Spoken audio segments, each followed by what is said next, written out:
Can I begin with the restaurant business? Because it's one that's dear to my heart as certainly a patron and as a New Yorker. I've been hearing some dire things from friends I know who do own some of those restaurants in terms of the reopening plans and just how many will actually not reopen. What are you seeing, broadly speaking, at OpenTable, and what are your expectations when it comes to the restaurant business, and how many will be able to reopen? Sure. Thanks for having me on. You're absolutely right. The restaurant business is still in a pretty terrible strait. And looking across the 60,000 restaurants that we have on the OpenTable platform, we have expected and said so publicly that about a quarter of those would close and never reopen just because of the new dynamics of operating safely. So I think that's something we're still expecting. But on the flip side, we've made our data publicly available, and you can now see how many people are dining at restaurants. And we've seen a pretty good rebound, actually, in the number of people who want to dine out. So last week, reservations or seated diners at the restaurants that were open, which is about half of the market now, was down only 78% versus last year, which sounds like a terrible number, but you have to remember that 2 weeks ago, that number was 100% down. So it's actually a pretty good leading indicator of consumer interest in dining out again.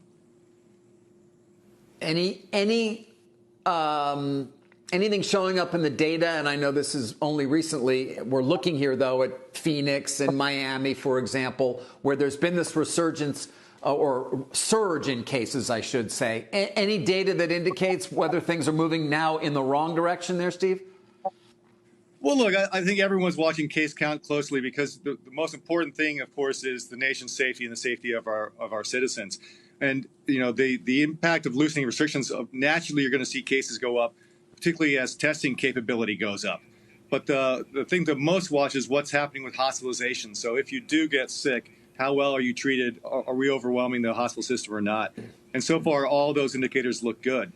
So I think, you know, governors are proceeding and local municipalities the right way, which is gradually loosen restrictions, let people dine out again, let people travel again, and, you know, keep a careful lid on what actually happens as a result.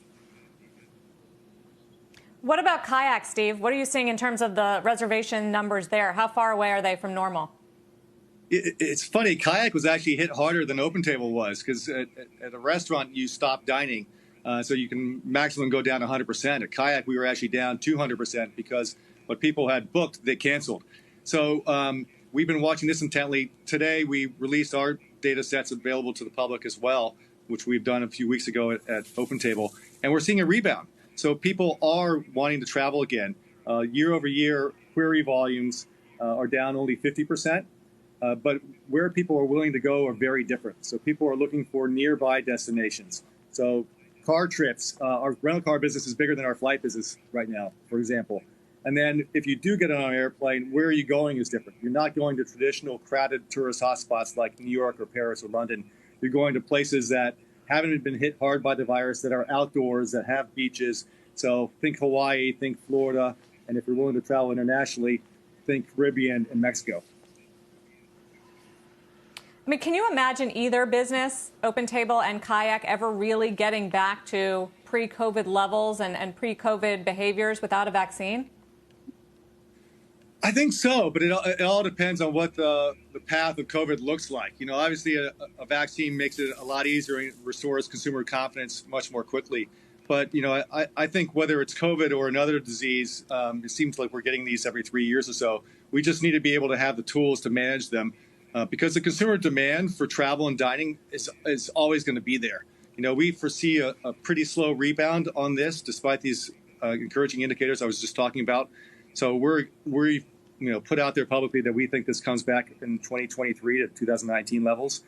But I don't think that's dependent on a virus. It's actually just dependent on people feel comfortable and that the safety measures at restaurants that are on the OpenTable platform or airlines and other suppliers that are on the Kayak platform are doing the right things by their customers and by their employees to keep them safe.